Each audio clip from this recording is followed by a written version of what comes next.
खैबर पख्तूनख्वा हुकूमत में आए रोज करप्शन स्कैंडल सामने आना एक तशवीशनाक सूरत हाल को जन्म दे रहा है। इससे न सिर्फ गवर्नेंस के निज़ाम पर सवालिया निशान लग रहा है, बल्कि सूबे के कुदरती वसाइल के शफाफ और बेहतर इस्तेमाल के हवाले से अवामी एतमाद भी बुरी तरह मजरूह होता है।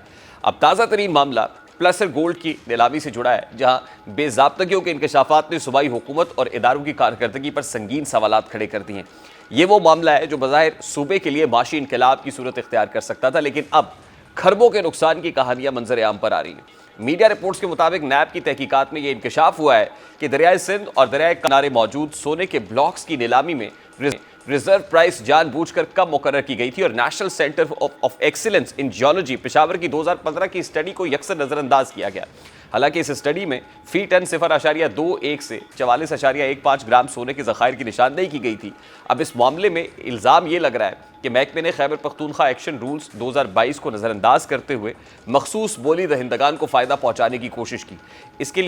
इसके अलावा जो लीज होल्डर्स हैं वो खुल्लम खुला सबलेटिंग कर रहे हैं और हफ्तावार 5 से 7 लाख रुपए वसूल करते हैं, जिससे उनकी आमदन हफ्तावार 75 करोड़ से 1 अरब रुपए तक जा पहुंची है, जबकि हुकूमत को महज मामूली हिस्सा मिलता है। ये वो तजाद है जो जाहिर करता है कि कीमती वसाइल अवामी खजाने की बजाय चंद हाथों में सिमट रहे हैं। अब खैबर पख्तूनख्वा हुकूमत इस मौक़िफ़ को तस्लीम नहीं कर रही। खैबर पख्तूनख्वा हुकूमत की बकौल उसने नीलामी ज़्यादा कीमत पर की, जहाँ एक ब्लॉक की रिजर्व प्राइस माजी में 65 करोड़ रुपए थी, अब कम अज़ कम कीमत 1 अरब 10 करोड़ रुपए रखी गई है और 4 ब्लॉक्स तकरीबन 4.6 अरब रुपए में 10 साल के लिए नीलाम हुए हैं। सूबाई हुकूमत यह दावा भी कर रही है कि गुज़श्ता 20 साल से नीलामी नहीं हुई और लोग गैर कानूनी तौर पर सोना निकालते रहे, जबकि उनकी हुकूमत ने इस अमल को कानूनी शक्ल देकर ज़्यादा नर्ख पर नीलाम किया। बहरहाल इस तजाद ने मामले को मज़ीद पेचीदा बना दिया है। एक तरफ नैब का मौक़िफ़ है कि सूबे को जानबूझकर खरबों का नुकसान पहुँचाया गया और कीमती ज़खायर को सस्ते दामों बेचा गया।